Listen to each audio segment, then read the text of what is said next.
7:04, hora de Venezuela, y siempre me complace la oportunidad de poder conversar con Jorge Botti, quien se encuentra en Caracas.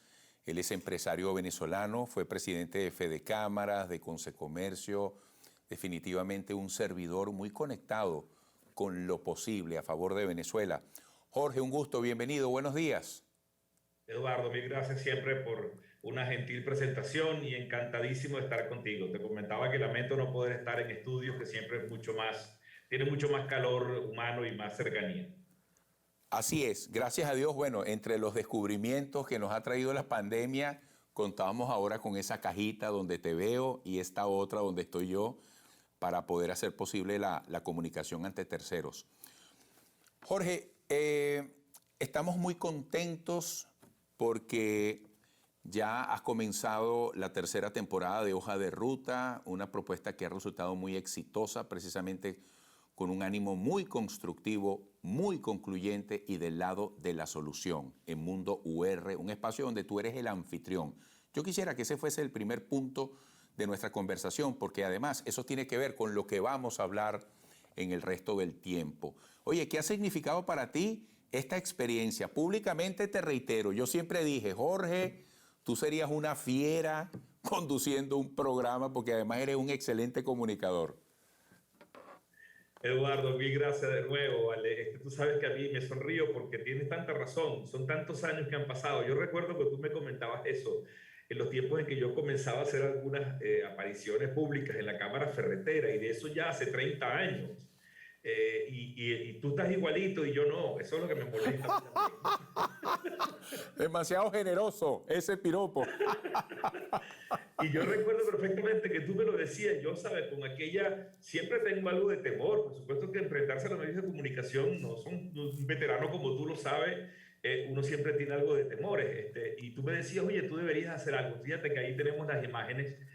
Hoja de Ruta, para ser muy breve, para quienes no conocen este proyecto, es una hija de la pandemia, algo que se nos ocurrió a un grupo de colegas, empresarios preocupados por el país, también con un amigo muy común de Unión Radio, y dijimos, bueno, vamos, ¿qué tal si hacemos un programa para tener un poco más de tiempo en la red, pregrabado, donde pudiéramos tener conversaciones más profundas sobre distintos tópicos del acontecer del país, y que saliera de la coyuntura y se enfocara más en el contexto, en la profundidad histórica, por supuesto en el análisis también de las salidas del país, que es clave. Y bueno, de ahí nació Hoja de Ruta. Es un poco lo que está detrás de todo esto. Casi que fue un juego de muchachos entre la pandemia. Decíamos, bueno, ¿por qué no aprovechamos esto, no? Y me complace mucho que me haya tocado a mí hacerlo. Ha sido una experiencia extraordinaria para mí, Eduardo. Es una vez a la semana. Yo no te imaginas, en primer lugar, cómo respeto a ustedes, los comunicadores sociales que se dedican a esto a diario, porque de verdad que es un esfuerzo que es enorme, esta tarea que tienen ustedes, los comunicadores, de conectar al mundo con las noticias, con las opiniones, tratar de conservar, y en eso tú eres un tigre, conservar la neutralidad, si se quiere, porque es tan difícil en momentos tan complejos como lo que hemos vivido. Tú hablabas de tiempos de intentar ser, digamos, un vehículo para las soluciones, y inevitablemente a veces terminamos siendo polémicos, ¿sabes? El uso de las redes sociales, en Twitter, a veces expresamos una opinión que se polariza. Bueno, en Hoja de Ruta intentamos que eso no sea así, y que tratemos de que cada invitado pueda expresar su opinión en una conversación muy franca y muy abierta. Además, un gran nombre, Hoja de Ruta, y mientras converso contigo estoy apreciando estas imágenes en la calle que me decías, es una gran característica, una gran innovación. Oye, eso luce súper interesante, Jorge. Fíjate, ese programa que estamos viendo fue el primero de esta temporada, que salió el lunes pasado. Cada lunes, entiendo que a las 6:30 de la tarde va a colgarse uno para utilizar el lenguaje que se utiliza en las redes, y puede verlo cualquiera persona cuando quiera, cuando guste, después en cualquier momento. Está la maravilla de las nuevas tecnologías. Y por iniciativa de la radio, debo decirlo, yo hago lo que me diga. Me dijeron, vamos a hacerlo en la calle, caminando, y luego el resto de la conversación, en este caso fue en un restaurante, con mi querido amigo Luis Vicente León. Recomiendo que vean este programa porque va a ser el telón de fondo de todos los demás programas de esta temporada, porque hicimos un esfuerzo de casi una hora en hacer una radiografía del país sin opinión política, o sea, cuántos somos, qué capacidad de consumo tenemos, cuántos pobres hay, cuántos tienen algo de consumo, dónde están los problemas, qué está sintiendo el venezolano de hoy, y tratar de buscar, y con esto de una vez que lo comento, cada temporada de Hoja de Ruta tiene un objetivo central. El primero se dedicó al tema histórico, la Venezuela de los últimos 100 años, si se quiere, o contemporánea. El segundo fue más la coyuntura, el tema de cómo enfrentar los esquemas electorales, etcétera, y las salidas políticas. Y este está dedicado a entender el país como es hoy, lo que haces tú todos los días, tratar de hacer una radiografía y entender, según cada invitado, qué entiende que es Venezuela hoy. Y más importante aún, Eduardo, construir o intentar aportar algún granito de arena para construir el nuevo relato que conecte de nuevo a los venezolanos con el sueño de ser mejores. Te he escuchado a ti decir en varias oportunidades que alguna vez quisieras votar por algo y no en contra de algo. El tema de inspirar de nuevo al país para que se conecte con la posibilidad de soñar va a ser el tema central de esta temporada. Fíjate que lo que estás describiendo de tu proyecto que avanza tiene que ver con lo que le interesa a los venezolanos, una radiografía, que se le hable con honestidad. Y precisamente quisiera que entráramos en esa materia.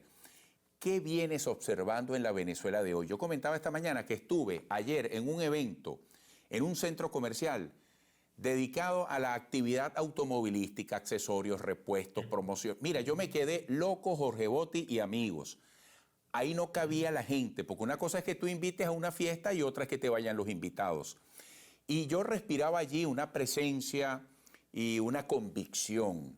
Pero por supuesto, hay de todo en este intento por interpretar a Venezuela y evidentemente estamos en una gran crisis.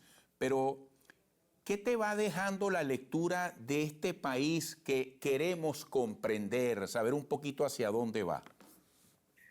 Bueno, voy a centrarme tal vez en lo que el propio Luis Vicente comentó y lo hago porque creo que el número nos puede ayudar, o la estadística nos puede ayudar a comprender la realidad. Porque siento, Eduardo, que este dilema permanente que tenemos sobre si el país se arregló o no nos tiene demasiado confundidos. Y si nos vamos solamente a entender la diatriba política o a centrarlo allí, no vamos a conseguir un camino. O para parafrasear un poco el nombre del programa, una hoja de ruta para tratar de conseguir una salida de este atolladero.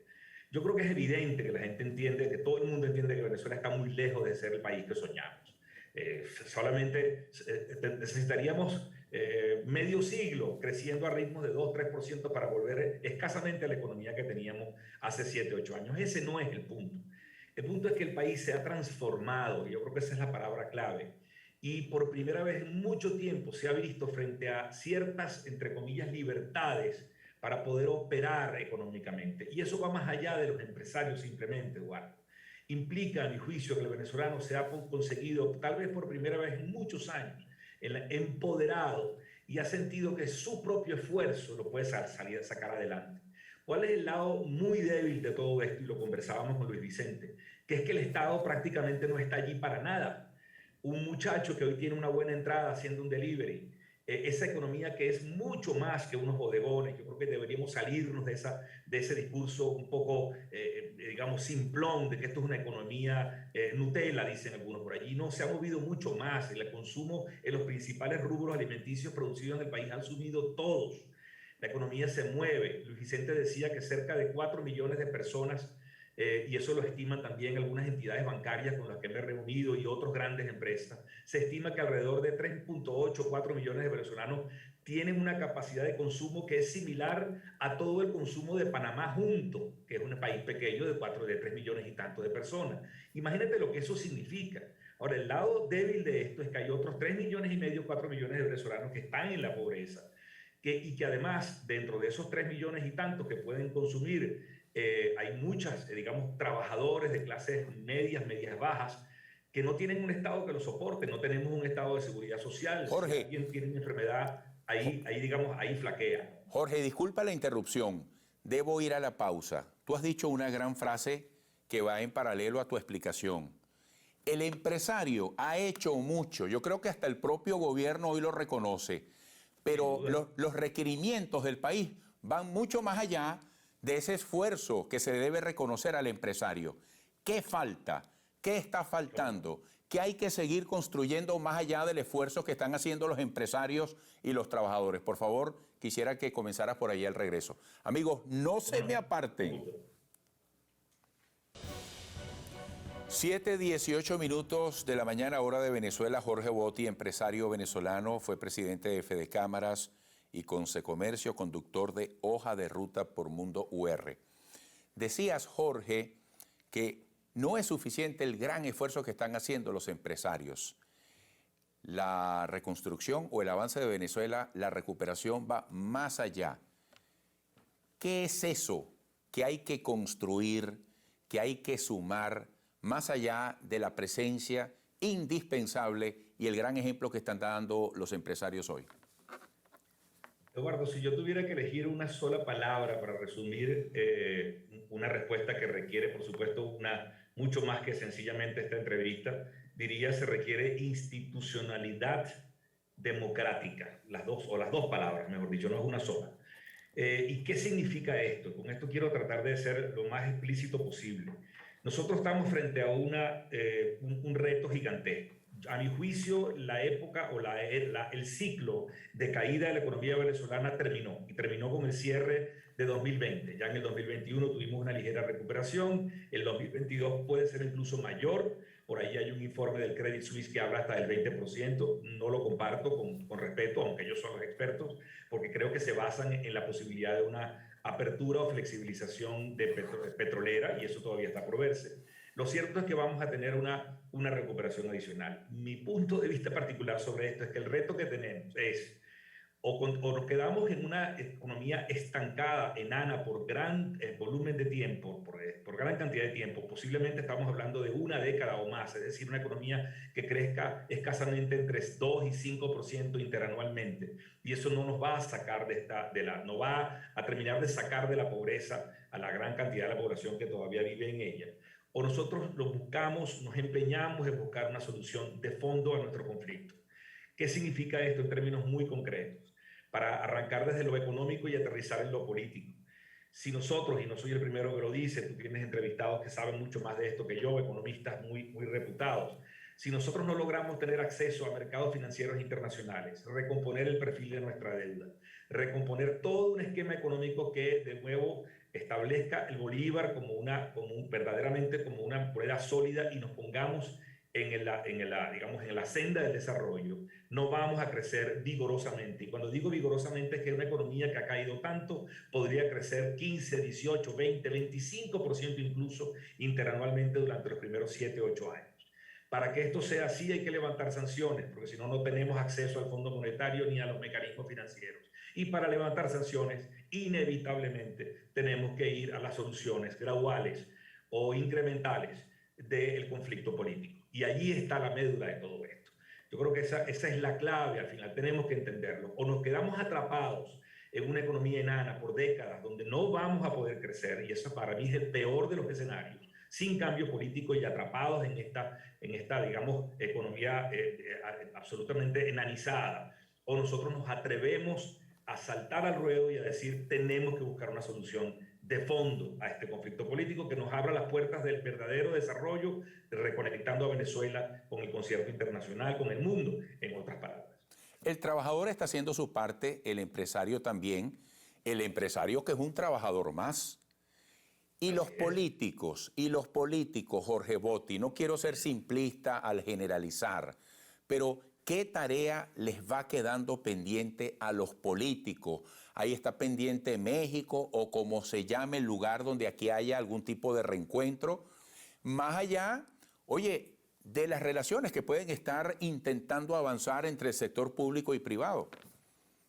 Bueno, contrario a lo que muchos puedan pensar, que es que hay que echarle, tú sabes, la culpa siempre a los políticos. A los políticos, para responder tu pregunta, les toca la tarea más dura. Yo no creo jamás que una solución como esta va a poder hacerse sin el concierto de los líderes políticos y de los partidos políticos. Por supuesto que la principalísima de las responsabilidades recae sobre quienes gobiernan. Ellos son los que deberían dar la primera señal y tienen la primera responsabilidad para dar muestras de que están dispuestos a abrir un espacio de debate. Yo creo que eso hay que, digamos, puntualizarlo a lo máximo. La responsabilidad hay que colocarla en su mayoría, en su mayor parte, donde está. Y efectivamente siento que esos políticos, los que atentan el poder, han dado muestras de aperturas en algunos espacios, pero no en los espacios políticos, en los espacios que significa la disputa del poder y la redemocratización del país. Pero por supuesto que también hay responsabilidad en el resto de los actores políticos. Y siento, Eduardo, yo tengo conversaciones frecuentes con muchos de ellos que están conscientes de esa responsabilidad.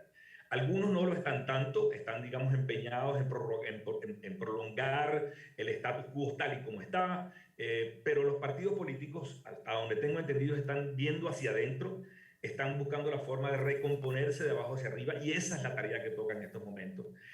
Recomiendo, y hago de una vez la cuña, el programa que va a salir hoy de Hoja de Ruta es con Roberto Patiño, lo grabamos en La Vega.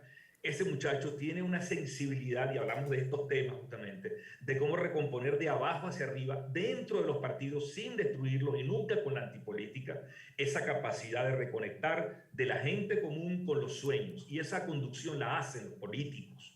Esa es su tarea, y es la tarea más excelsa de la sociedad, es justamente la política, y hay que rescatar ella. Esa es la gran tarea que está pendiente. Y por eso, por cierto, sin ánimo de polemizar y meternos por allí, por eso también soy yo uno de los firmantes de la polémica carta, que al final lo que pide es lo que acabo de decir, que es que empujemos porque busquemos soluciones incrementales entre las partes y sobre todo que el gobierno, pues, insisto, que es el principal responsable, dé señales para comenzar a transitar una ruta que rescate la posibilidad de una solución política. Jorge, podríamos estar hablando aquí mucho rato, toda la mañana, pero quiero acotar algo que yo creo que es pertinente, porque hay mucha gente que quiere creer, pero siente que de repente está ante un espejismo cuando hay algo positivo susceptible de ser destacado en la Venezuela de hoy. Ayer me decía alguien, y esto lo digo a propósito de esta frase que tú decías, el ciclo de la caída venezolana terminó en 2022.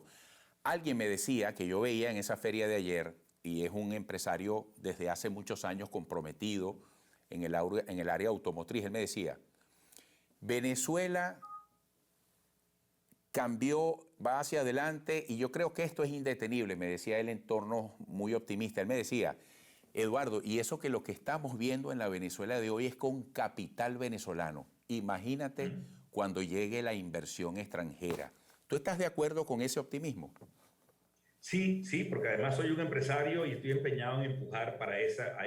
La diferencia, por supuesto, trato de ser lo más objetivo posible. La diferencia es que ese ánimo que tú notaste en este empresario, que comparto, porque además es lo que hacemos los empresarios, quien no tenga ese ánimo no puede ser empresario, así es simple, porque no jalas la carreta, no empujas, digamos, al sueño. Es que podemos quedarnos con una curva muy achatada, creciendo levemente en el tiempo, donde sin duda alguna habrá ganadores y perdedores, y algunos harán muy buenos negocios y crecerán las empresas, pero otros se van a quedar atrás, donde hay sectores como la industria, por ejemplo, que no terminan de salir adelante porque el esquema favorece más a las importaciones que a los industriales, donde hay sectores como el turismo que no terminan de explotar porque tenemos una moneda que hace de nuevo más caro el turismo interno que el turismo afuera. O sea, el otro camino, como ya mencioné, es el que nosotros logremos reordenar las bases fundamentales de la economía para tener lo que sin duda alguna sueño con que alguien llame en el futuro el milagro venezolano.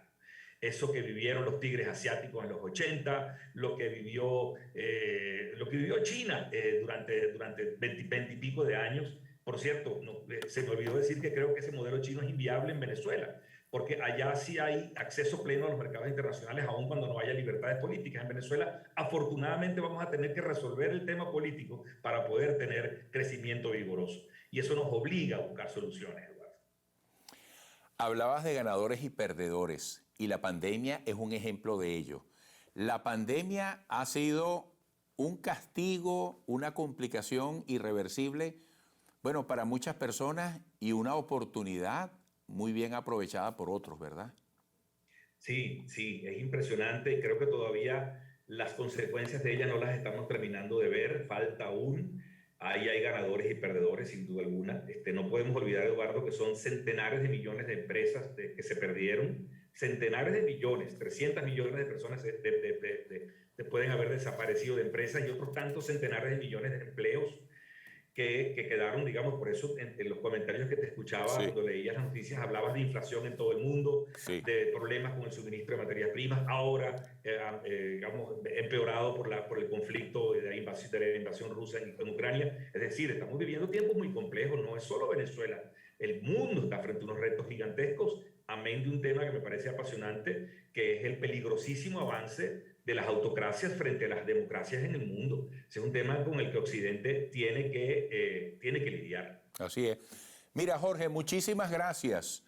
Siempre recuerdo aquella vez que yo estaba en una populosa zona de Caracas, en una ferretería, y de repente en un pasillo apareciste tú. Eduardo, ¿cómo estás? Yo ayer lo destacaba en el Día del Trabajador, la secuencia generacional, el relevo. Sí. Generaciones, hijos, nietos, que enrumban el proyecto iniciado por allá por el abuelo. Eso es hermoso, eso es parte del empresariado venezolano. Jorge, un gran abrazo. Hasta pronto. Gran abrazo. Saludos.